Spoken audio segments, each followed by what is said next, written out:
resources from the Americas processed in the United States is what we should be doing.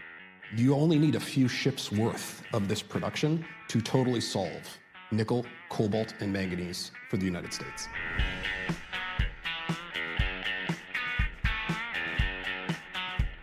Welcome back to our weekly Rockstock Recap. It's Saturday, July 11th, and today we're doing things a little differently as Matt and Rodney are away on break, and we still have a bunch of new content from our conference attendances last month. After my introductory comments will be two segments. First, Georgia Williams of Investing News Network's interview of me at the end of my 10th straight Fast Markets Global Lithium Battery and Critical Minerals Conference in Las Vegas, which covers some new analysis and narratives evolving amidst a wave of rare earth steelmaking and military, AI, and electricity starting to dominate the lithium battery investment thematic. I also compare Elon Musk's SpaceX fantasies of data centers in space and asteroid mining to the much more likely near-term reality, in my view, that Gerard Barron of the Metals Company will be using autonomous machinery to lifting nodules from the seafloor and disrupt how the world secures its nickel, manganese, cobalt, and copper. The second segment builds on this thought process with footage from Brian B. at Benchmark's Giga USA in Washington, D.C., with Craig Shesky, the CFO of TMC. As a reminder, be sure to check out the other Fast Markets content we've published this week, including First Phosphate's John Pazzalacqua's highly regarded keynote flagging how comparatively few ways there are to invest in battery-grade phosphate developers in a world that is moving to lithium iron phosphate energy storage dominance. I also moderated a panel focused on the status of commercializing DLE, which included Aramet, now at commercial production, Vulcan Energy, fully financed and in construction, and also Energy X, which had some major news this week attracting a $225 million project-level investment in its Chilean asset from Italy's oil champion Eni. Big Oil's continued investment commitments in the DLE lithium space augurs well, in my opinion, for Standard Lithium and Equinor's Smackover Lithium project that is progressing to put its full funding package and final investment decision in place over the coming quarters.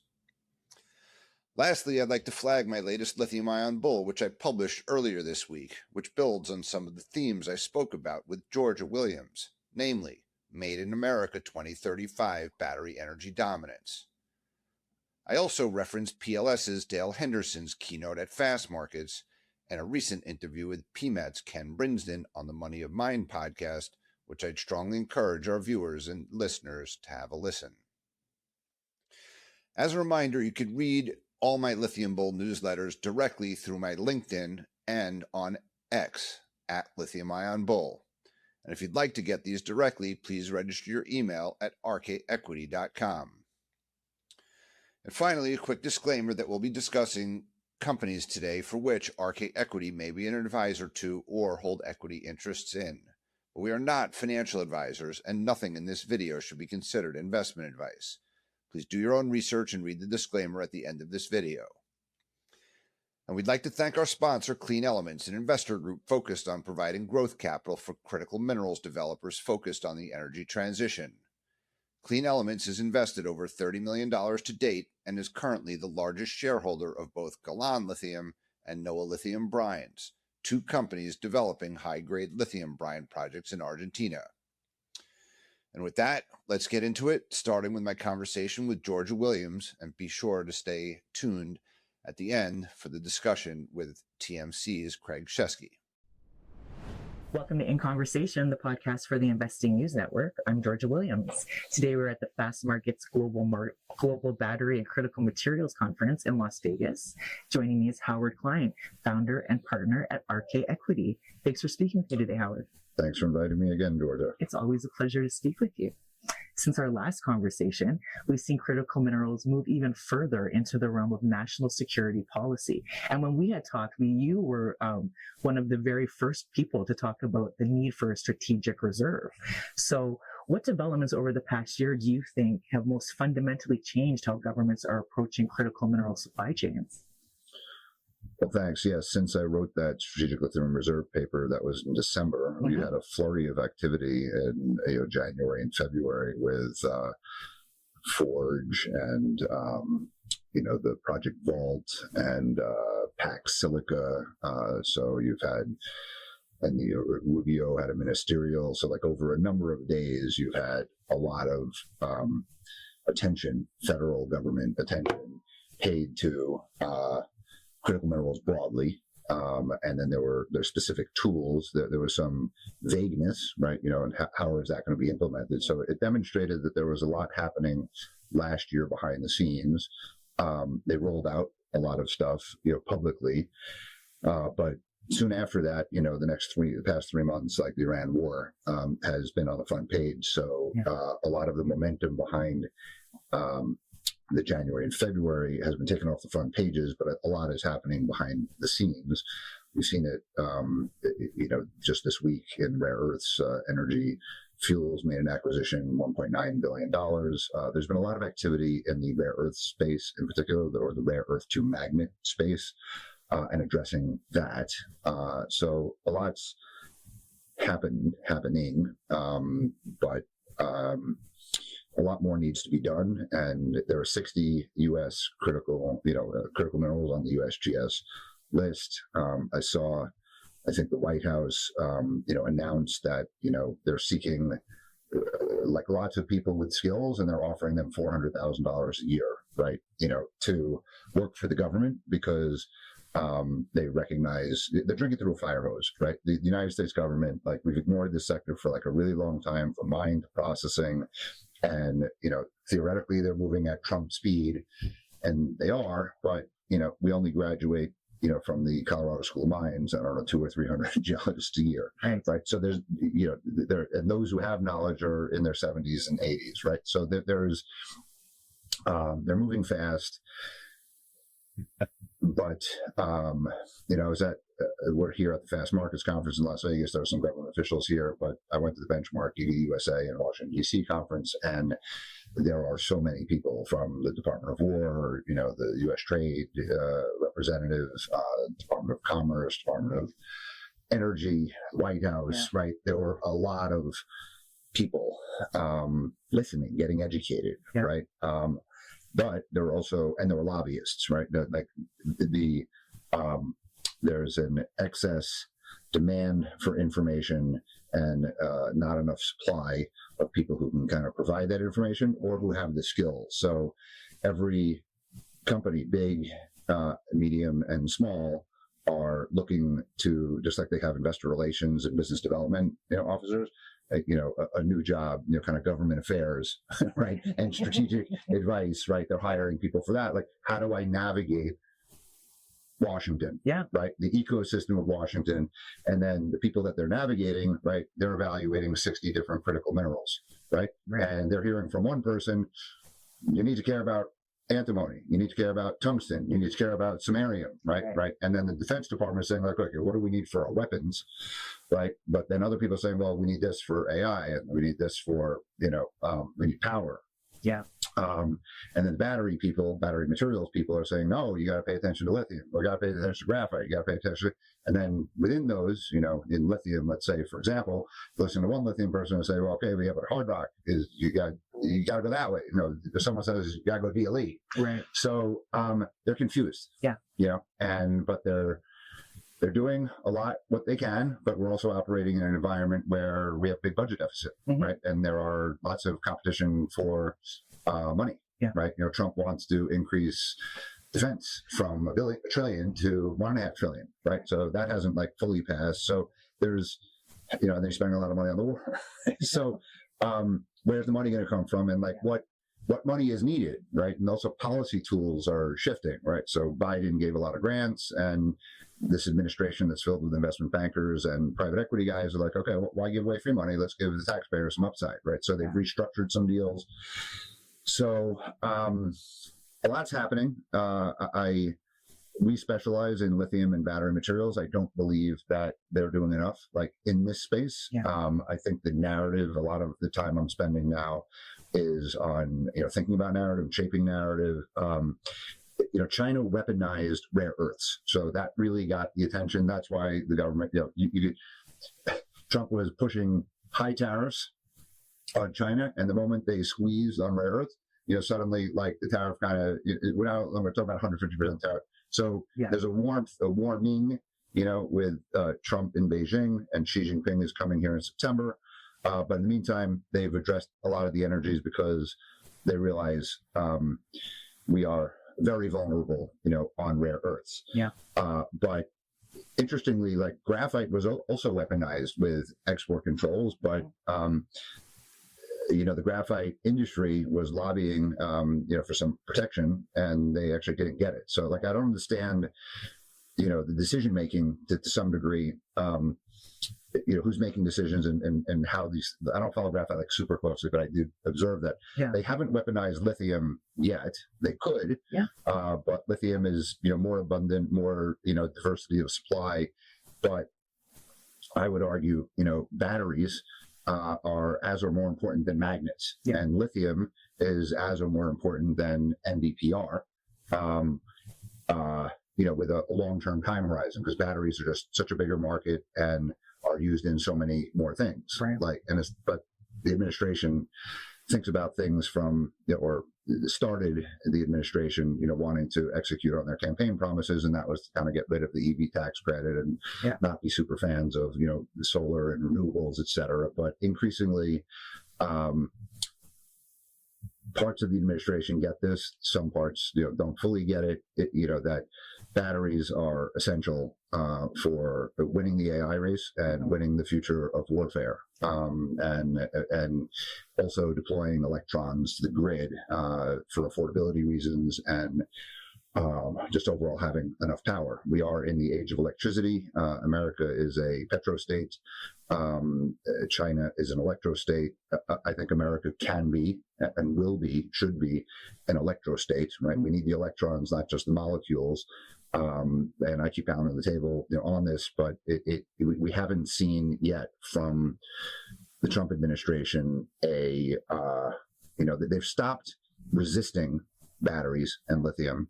They're kind of neutral, but they're not promoting it in the way that they promote nuclear and rare earths.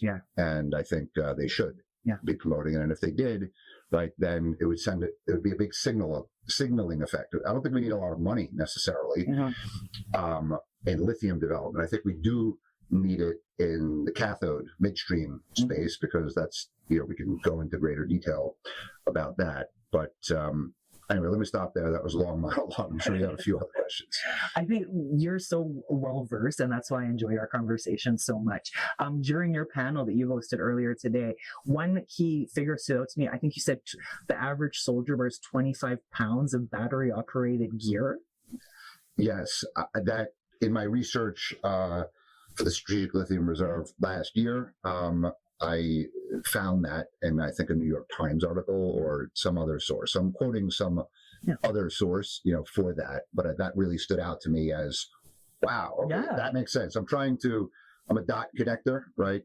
And that quote, paired with a quote that I heard from Senator Tom Cotton in Arkansas, who was in the military. And he said, when he was in the military, he had 3 mantras. One was eat, sleep, charge a battery. Yeah, and nobody thinks that, right? And it's so strategically important. And back to your really great presentation earlier today, Ken Hoffman had said that he would like to see a complete ban on black mass exporting from the West to sort of bolster that supply. Are you of that mind as well? Do you think recycling can be, a viable stream? So I haven't thought of that at all, but when he said that, I'm like, okay, that makes sense. Should America be exporting raw materials to China? No. So there are raw materials in the black mass, and we should try to extract them from that, but he's more well-versed on specific technologies and the ability, to get those materials, like the urban mining aspect. And you can get nickel, I guess, cobalt, graphite from them, but I haven't been a huge believer that recycling generally is going to result in a lot of raw material. Like a lot of virgin mines need to come into being. The other panelist today, Gary Stanley, commented, and I think this is true. There's a lot of copper mines that Rio Tinto, BHP, whoever have, and inside those, right, are other materials that were not of interest, and they're not economic on their own, so they don't produce the processing lines from those.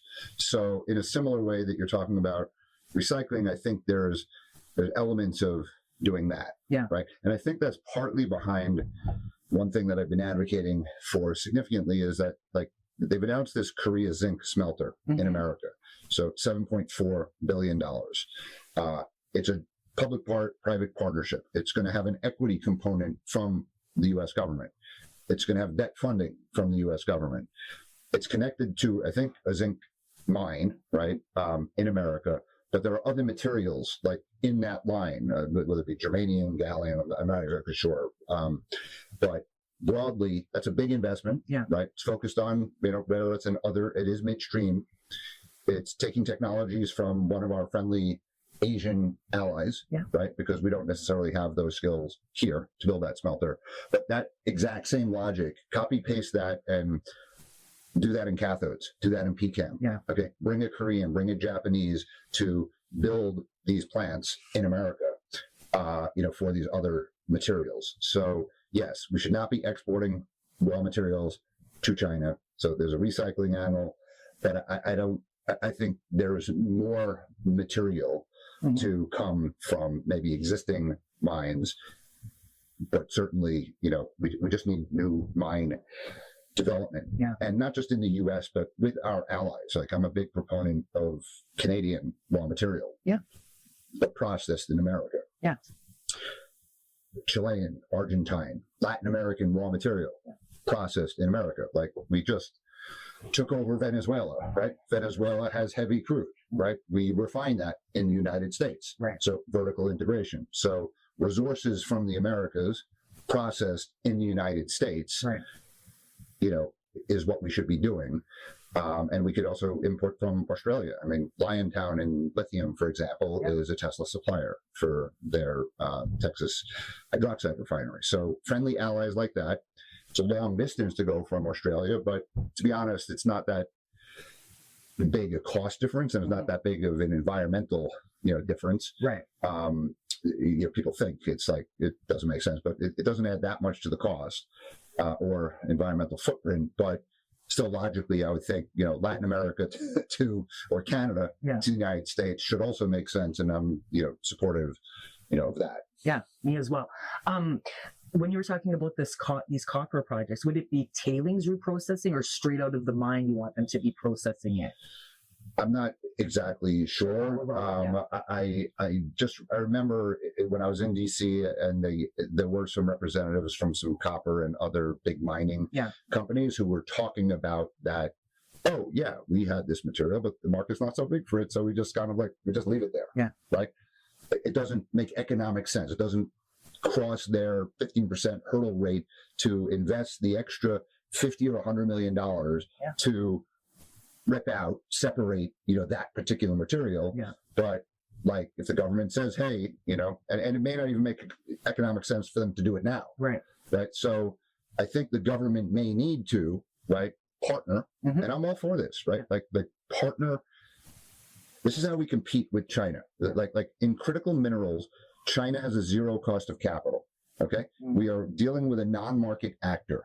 Right, so you can't just say free markets for everything when you're dealing with a non-market actor in this space. Exactly. So just like we took a stake in Intel, and we took a stake in Lithium Americas, those are two different things. Intel, big established company. Lithium Americas, brand new, first of a kind. I'd be fine with the U.S. government partnering with Freeport-McMoRan, Rio Tinto, BHP. Maybe not take an equity stake in the parent company, but form a joint venture. Right, for the Resolution copper mine, right, in Arizona, in the Hermosa project that South 32 wants to build, right? somehow, like if it's not economic, if South 32 is going to say, you know, and I don't know that you need price floors. I don't know what you need for those, but I think partnering with big mining, right, in a public-private partnership way is important.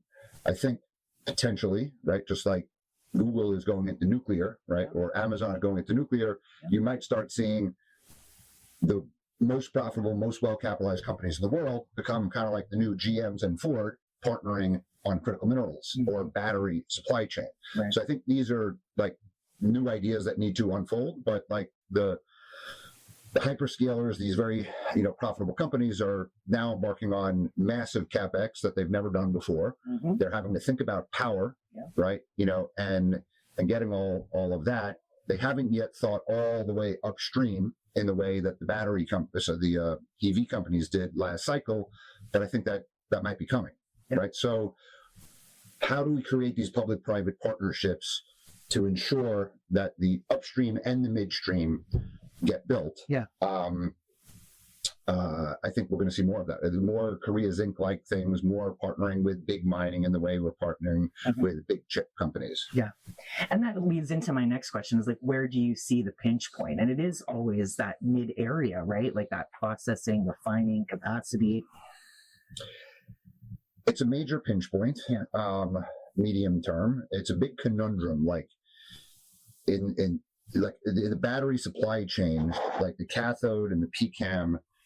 You know, the supply chain's too long. There are too many mouths to feed from mine to electric vehicle or to energy storage, right? Like, you can't be profitable across the whole supply chain. I mentioned CATL presentation that I saw today.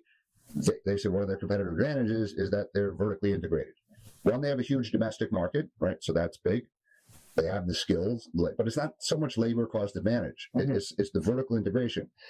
And Tesla's done that, right? Tesla's vertically integrated, right? They built cathode, so we need to see more of that. I think fundamentally on the cathode side, that is, when we speak about lithium, there's been lots and lots of talks about the missing midstream. How do we incentivize cathode?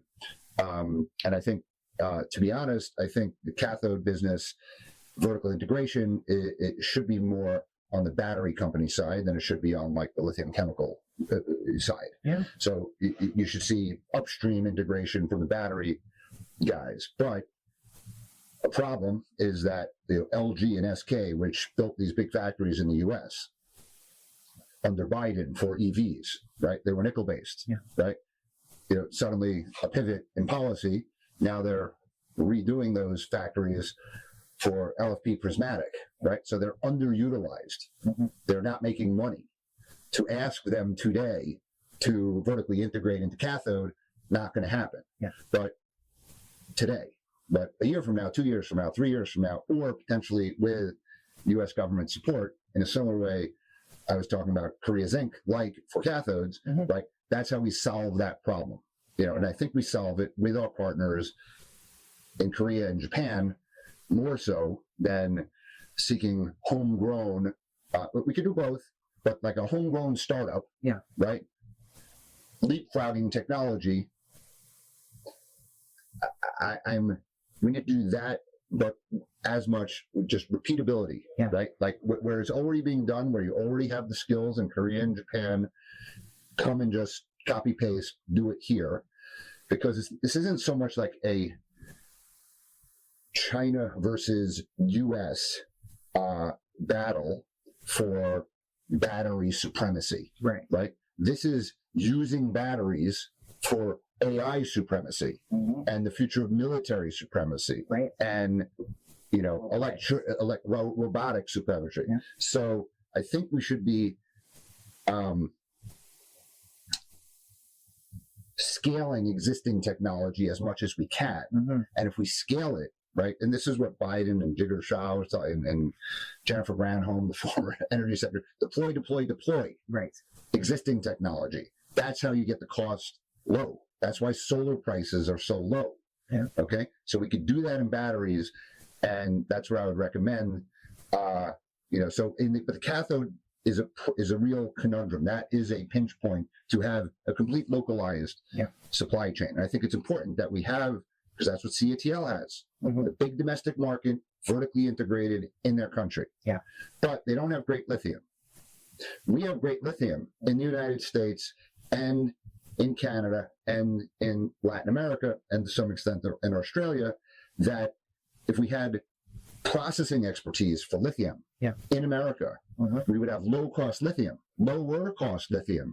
than in China. So we could use actually lithium is kind of like a first principle. Lithium's, in my opinion, unique among the U.S. critical minerals, right? Like most critical minerals, we're trying to figure out. America's like trying to figure out how much is American demand for that mineral, right? And the military said, okay, we need that, right? But it's rare that a military application is going to be enough to build a mine. You need the civilian cases. So, but in lithium, lithium is relatively abundant, right? So we should be viewing lithium, in my opinion, as an opportunity, not as just a resiliency panic. We can never compete against China. This is like we can do this. Like we were a net importer of oil and gas. We were building import terminals for LNG. Okay. And now those are export terminals for LNG because we unlocked through unconventional sources. So you can think about it. Nevada sediment, Lithium Americas, surge battery materials, the Smackover, unconventional, Standard Lithium, Equinor, Exxon, Chevron. Those are just like U.S. domestic raw materials that could be processed. But we have Albemarle, we have Rio Tinto already converting South American brine in America. So like another uniqueness of lithium is that we already actually have skills in the country. Right? A lot of the raw materials, like, we don't even have the skills. Like here we have the skills, we got the resources. So my view is that like the U.S. should have kind of like that was made in China 2025, we should have it made in America 2035, right? That we become a lithium exporter. But by having, and not just lithium, but lithium like feeding low-cost lithium, abundant lithium, paired with domestic cathodes, domestic batteries, and then like everything's cheaper. Then we compete. And a lot of the narrative around lithium has been for EV batteries, and now we're seeing ESS sort of emerging as this really dominant killer, as everyone is calling it.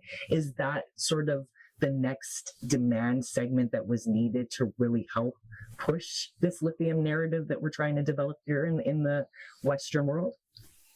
The answer is yes, but it's still very early, right? Like this conference, the big takeaway of this conference here at Fast Markets is, and again, CATL said it. CATL said EVs are now 80% and ESS 20%. By 2030, he thinks it's 50-50. That's 4 years away. Okay. So a lot's changed. Yes. And it's healthy. And Rio Tinto said it in their keynote speech here. It's healthy that it's a more diverse universe of end markets, and it's being driven by technological innovation, for AI, the need for power. However, having a big electric vehicle market is important because it's still a big market. Like, so even if it's growing slower, the volume of materials needed for it is still larger than ESS and will be larger for ESS for a while.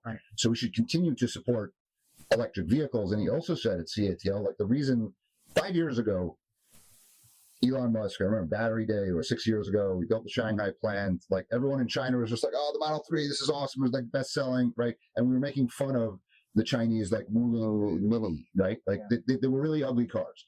5 years from now, 5 years later, BYD, like, how do we compete? Like everything is technologically, like the cars are gorgeous. They're luxury cars. They're much more advanced, and they're cheaper.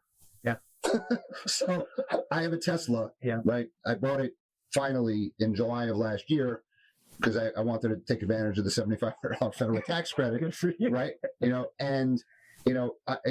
drove me to benchmark, Giga USA, 4.5 hours without stopping. No charge. Okay. No charging. Okay. And I had 30% charge when I got there.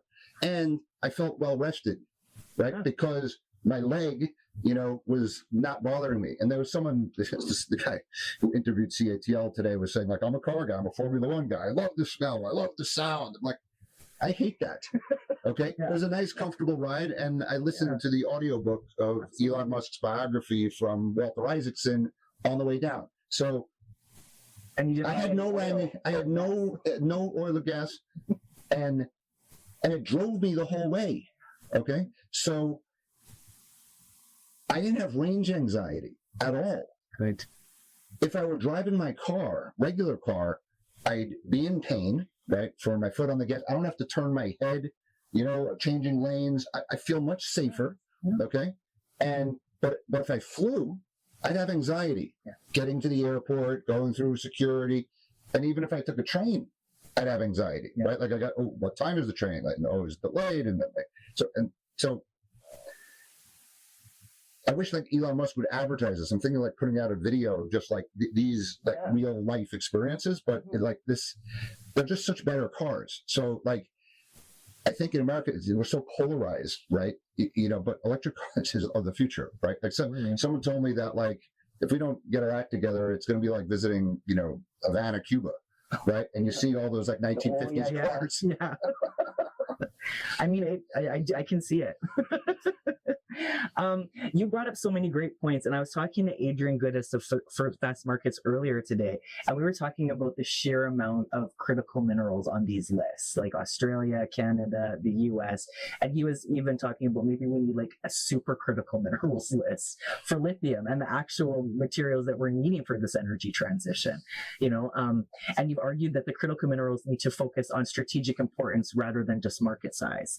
Looking across critical minerals landscape today, which materials do you believe remain underappreciated from a national security perspective?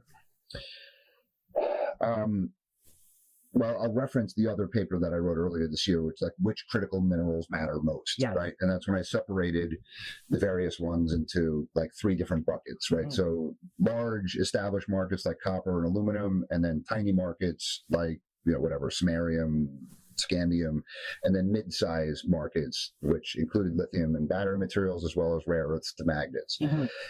And policy needs to address those are different, right? Like the small markets, I don't know them well enough to say, but you may need to just find one mine, and partner to kind of get that. But I don't know the answer to those. Then bigger markets like copper, you could sell copper forward, 5 years, right? Aluminum as well. I think the industry, and they're big enough markets that like price could just take care of itself in a lot of cases. And they have good recycling, those markets. Yes, they do. Exactly. Yeah.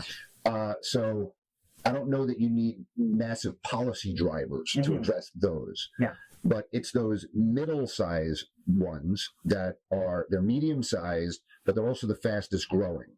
And they're also the most critical for the future technologies. Okay. So all the things we're talking about. So, it's robots, it's drones, it's AI, and it tends, so so of that list, right, there's rare earths matter, but there's a lot of rare earths, right? So like, there's NdPr, but they're now addressing, to some extent, like the DYTB, the heavies. But then there's some smaller markets like yttrium, and like I don't know all of them, but as a general category, I think the rare earth to kind of magnet to robotics supply chain is very important and has been given a lot of attention and will continue to get a lot of attention.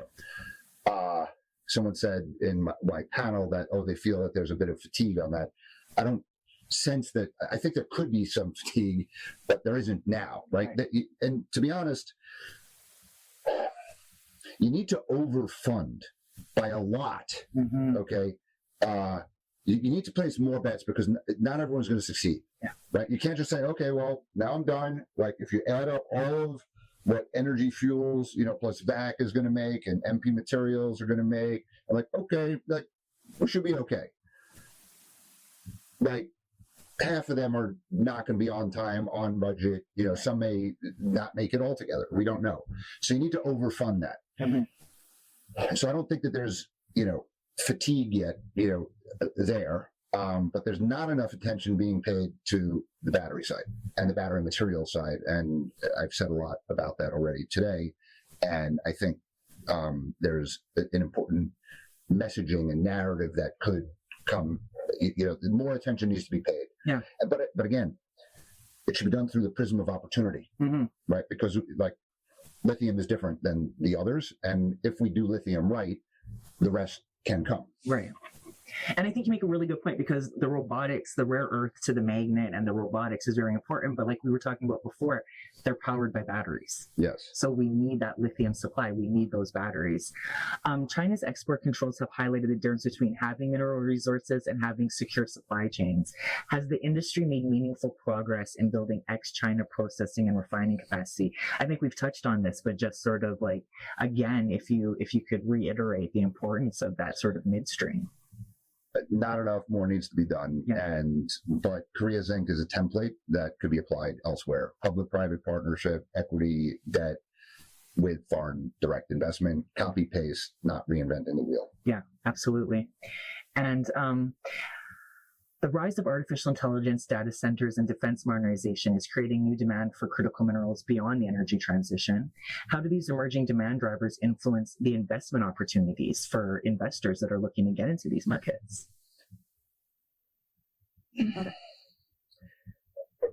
Elon Musk has like big forecasts for like the robot forecasts that I'm seeing in 2035 are reminiscent to the EV forecasts that I saw in 2020 for 2030. Right. So Elon Musk was promising 20 million electric vehicles he would be producing. Okay. He's kind of backtracked on that as he's pivoted to robots. So it's hard for me to envision just, a million robots walking around America and doing what they're doing, right? I don't know. Yeah. Right. But I think,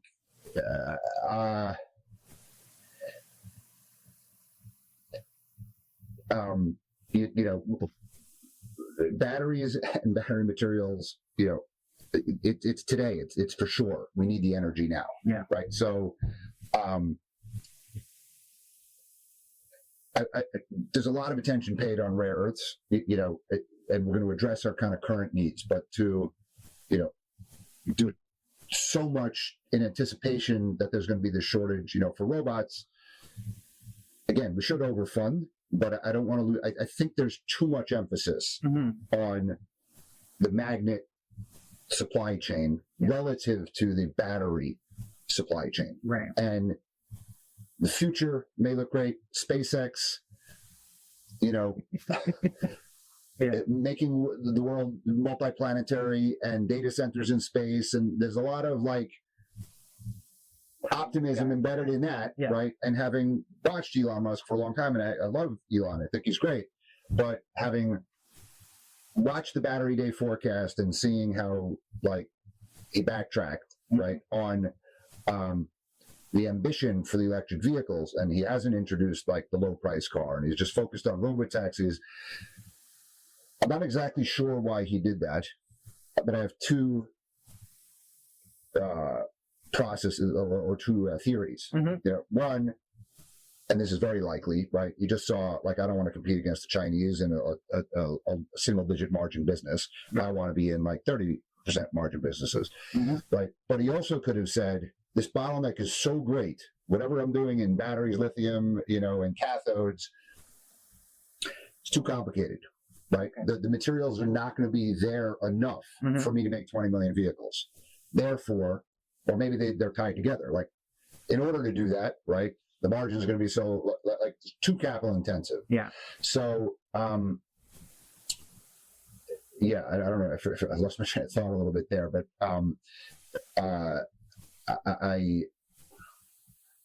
but AI, there's no question about it, right? Like, Next Era Energy, the biggest utility in America, okay, they have gas plants, they have coal plants, they have solar and wind, they have nuclear. Yeah. They said the fastest and cheapest way to deploy electrons on the grid, and this is important politically because affordability, like my electric bill is going up a lot. Yeah. Okay. The fastest way is to deploy batteries to the grid, right? They say solar plus batteries, but I can't remember if I said it here, but I've said it a few times. Anthropic is paying XAI, Elon Musk XAI, now part of SpaceX. Yeah. They're paying Elon Musk $1.2 billion a month. Yeah. Google's paying $900 million a month. Okay. Because he has a plant, his Grok can't use all that yet. Yeah. But he has the chips. He's got the gas, but he's also got the Tesla power walls. Yeah. Without those Tesla, or the megapacks, sorry, the megapacks. Without those megapacks, I don't know that Anthropic and Google are renting his space. Yeah. Okay. So there you have it. Gas plus batteries. Yeah. Okay. Winning the AI race requires batteries. Yeah. Absolutely. And, you know, it's funny because at a talk I was at earlier today, they were talking about robotics will be industrial and not like residential. Like you're not going to have a robot made like the Jetsons. But, you know, perhaps that could be the answer to some of the conundrums we were talking about earlier with the mining sector. If we can get, you know, these robots down there and mining for us, perhaps. So, look, there are automatic, you know, trucks that are being used by the mining companies today. Yeah. I mean, Elon Musk in one of his Tesla calls, you know, said that, okay, the humanoid robots are going to be, you know, digging, you know, with their hands for rare earths, you know, on Mars. Yeah. Okay. They might be digging, they might displace some mine workers on Earth. Yeah. Right. But on Mars, it's just still, or asteroid, it's hard to imagine. I'd be more inclined to think that, like, Seafloor mining, like the metals company, is a more likely way. I don't really need robots for that, although you could have, I'm sure there's going to be some autonomous technology used to extract those nodules and then process them. But like, I'm much more optimistic about cracking our raw material, you know, issues, you know, through nodule collection. This doesn't solve lithium, though. So everything I've seen in relation to nodules has been more for like nickel, manganese, cobalt, and copper, and I think that that's hugely important. And I'm a huge bull, you know, the metals company as the leader in that space. But again, those are battery materials. That's like batteries in a rock.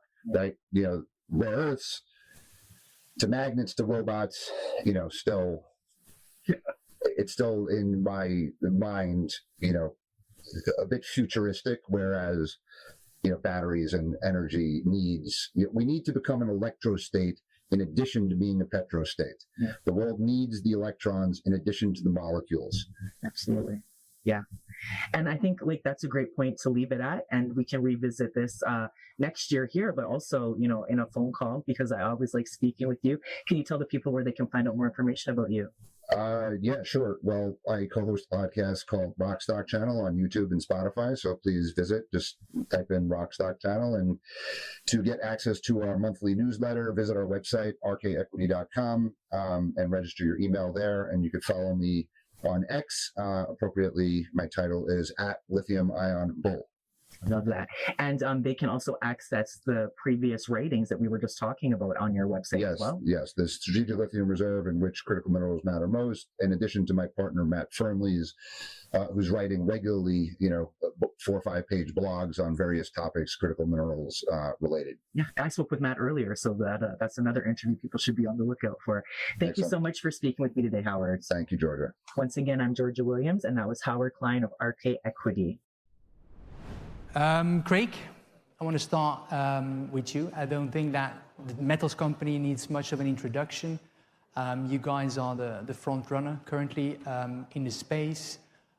In the US context, you've applied for a consolidated US permit. I think you're targeting this, to obtaining this by the first quarter of 2027.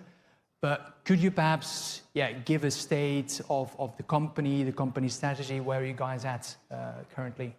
Yeah, no, happy to. Well, look, there was some serendipitous events that led us to where we are, but it's all because we've been around for 15 years.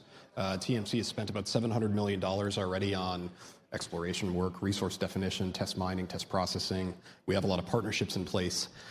The problem, until at least about 15 months ago, was there wasn't the clear regulatory path forward. So typically, you know, I joined TMC after being at a hedge fund for a long time covering resource investments.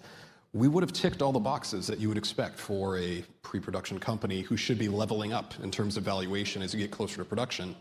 We ticked all those boxes. We have reserves. We have our resource statements showing a very big high-grade resource, but the regulatory path was always the hang-up, and that's because the International Seabed Authority, this organization set up by the United Nations in 1994 to regulate deep-sea mining in the high seas, they didn't deliver on the mining code that they were legally obligated to. So all of the nations of the world, except one prominent one, all agreed in the 1980s through the UN Convention of the Law of the Sea to turn over the right to regulate deep-sea mining in the high seas to this new organization. They did not deliver on what their mandate was, to deliver a mining code, and they're still many years away from that. But the United States never joined the International Seabed Authority. The United States never ratified the UN Convention of the Law of the Sea. The US realized, hey, we're in the middle of a Cold War, and this is the 1980s. We're not going to give up our right to regulate this, just like the US has the right to regulate Google laying deep-sea cables or regulate tuna fishing. They can regulate citizens and entities on their own without asking permission of the United Nations. So the US put in place regulations that are very robust, transparent, and clear. And TMC, we happen to be the first ones pushing forward towards commercial recovery through this process, but this is building on decades of very strong legal work and environmental research by agencies like NOAA, like BOEM. The US has truly been the leader in this industry, so I guess where is TMC right now? We did a lot of work thinking we were going to take path A, and then it just so happened that path B has made itself more clear to get us into production, but all of that hard work, in our view, has already been done. So this isn't a matter of, all right, this industry's, here's the starting gun. This is really the culmination of many decades of research that the United States really led the way in beginning in the 1970s. I mean, as you probably know, there is a big push from this administration to streamline permitting, both onshore and offshore. There's the famous executive order from April 2025, basically, the legal foundation of a great part of this discussion. How to balance then the need for a rigorous review of this process and then just to make the permitting process less burdensome for the companies. Yeah, well, I was going to say too, I mean, you hit the nail on the head there in that, there are things you can do within the construct of the existing laws just to work smarter, not harder. For example, look, Greenpeace, some of the other NGOs who don't want to see this or any industry get started, they have a lot of lawyers on retainer, and they will challenge a permit that TMC would get, like they challenge many permits for land-based projects. In order to make sure that this industry gets started and also has defensible permits for decades to come, it's important that you don't skip over any steps. So the legislation from the 1980s empowered NOAA and or BOEM to put in place these regulations. There are some elements of the process that you can't truncate. Public comment periods, those are dictated. You have 2 comment periods coming up for TMC, each of which is 60 days. We're not skipping over anything. We're not truncating anything that is not already within the mandate of the regulator. So how do you ensure that this gets started and isn't, something there that's going to be legally challenged in some future administration? Well, you don't skip steps. You do it the right way, and that's exactly what we're seeing here. So I think oftentimes in the media, not Ernie Scheider, Ernie writes about it actually pretty accurately, so thumbs up there. But a lot of people tend to say that, oh, this is the US going rogue, or that this is, Trump trying to fast track something. No, we're following the rules that were put in place, in the 1980s, and it was President Carter who actually signed DSHMRA in 1980.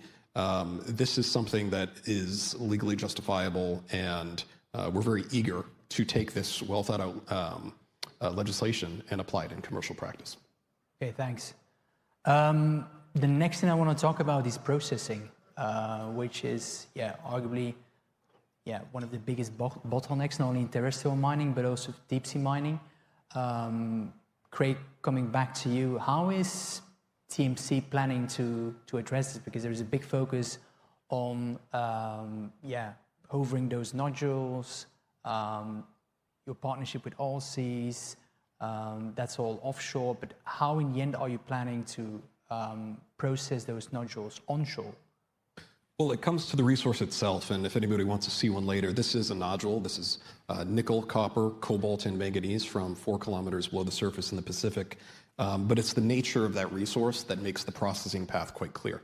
So the flow sheet here is quite conventional. The resource is not conventional. The processing flow sheet is. So in Japan, South Korea, Indonesia, Malaysia, China, there are many rotary kiln electric arc furnace lines that can turn this into a nickel copper cobalt alloy, a matte material. We've then proven we can further refine that to nickel sulfate, cobalt sulfate. We can bring it to metal. We can bring it to PCAM. You name it, we can do it with this resource. The question is, where is that going to be done? And the U.S. has not built a new nickel smelter in over 50 years. And right now, and I was listening to the nickel cobalt manganese panel previously, it's not a question of political will and just permitting reform. It's a question of geology. And we've been mining nickel and copper for hundreds or thousands of years. And the political will, if that's available in this administration to help build something domestically, you only need a few ships worth of this production to totally solve nickel, cobalt, and manganese for the United States.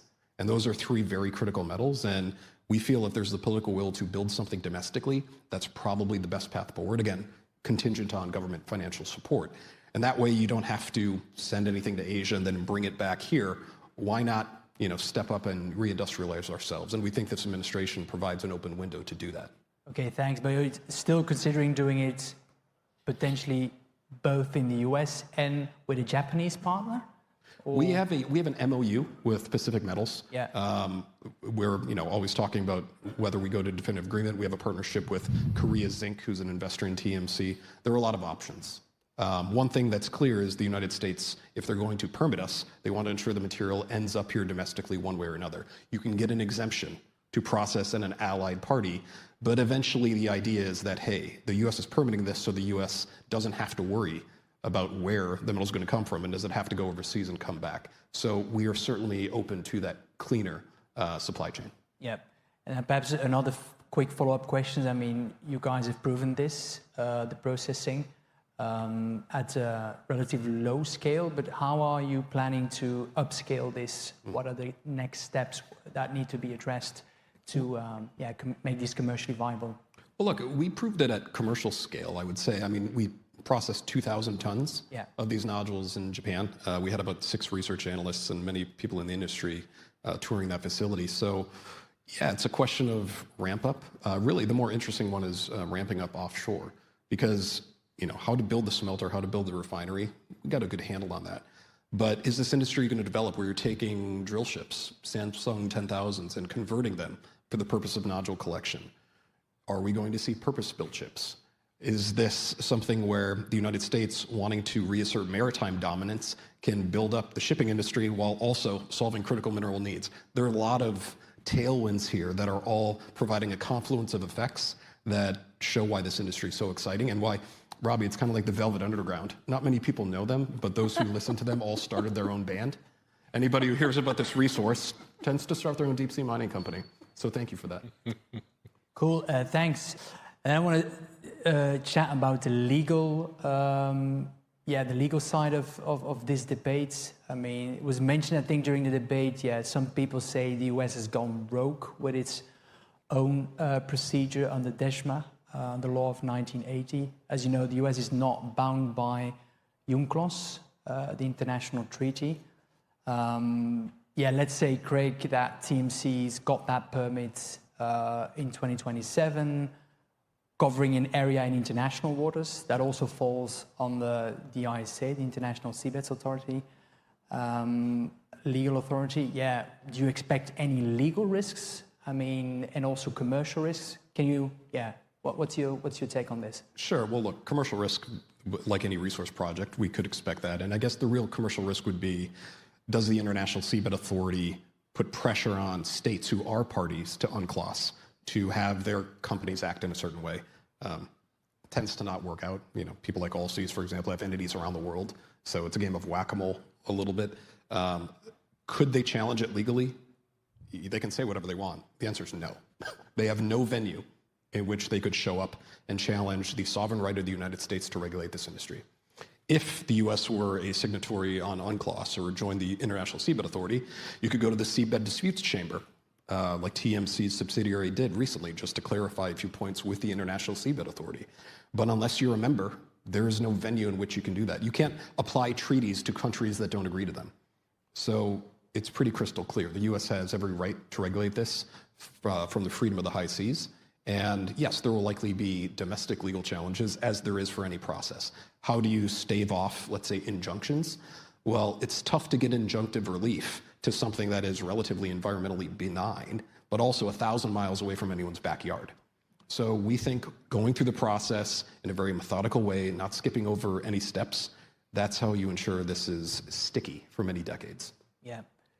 And do you expect any, going a bit deeper into the commercial risks, do you expect any problems or challenges in terms of offtakes, companies feeling pressure from some states and saying, you shouldn't source these refined materials because of it is mined in a contested area? Do you expect any? I will never say never, but these are commodities. So we don't need everybody to like it. We have an offtake for Glencore for half of our nickel and copper. We have a lot of letters of intent for a lot of this material, many of which are not public yet. We feel very, very good that there's going to be a market here. And some people might be hesitant to come out of the shadows to show they're supporting it. But the minute that this actually starts and people realize, all right, this is how I can extricate myself from the claws of China's control on the supply chain, we're going to have plenty of people to sell to. But it's commodities. We don't need every single person to say we're going to buy this. There will be willing buyers, and if we have to sell a certain amount on the London Metal Exchange, so be it. Okay, but it seems that you factor in that risk, I think. With this administration, we've seen a shift from energy transition to energy security, with even a bigger push for national security, and now with AI, defense. In terms of demand drivers for the business case for your company, how much has this changed? I mean, so our view of Benchmark's view is that, for instance, copper is the biggest business driver for deep sea, for the nodules in the CCZ. Before there was a lot of focus on nickel, but now it's more copper. Yeah, love to have your views on this. Credit to the Biden administration. They paid attention to this issue. Back in 2023, the National Defense Authorization Act, Biden signed it, really focused on, the feasibility of domestic nodule processing and refining. And we spoke to the administration many times. There's a huge interagency task force set up. And, someone within the White House said, look, this isn't left versus right. It's US versus China. That's not going away.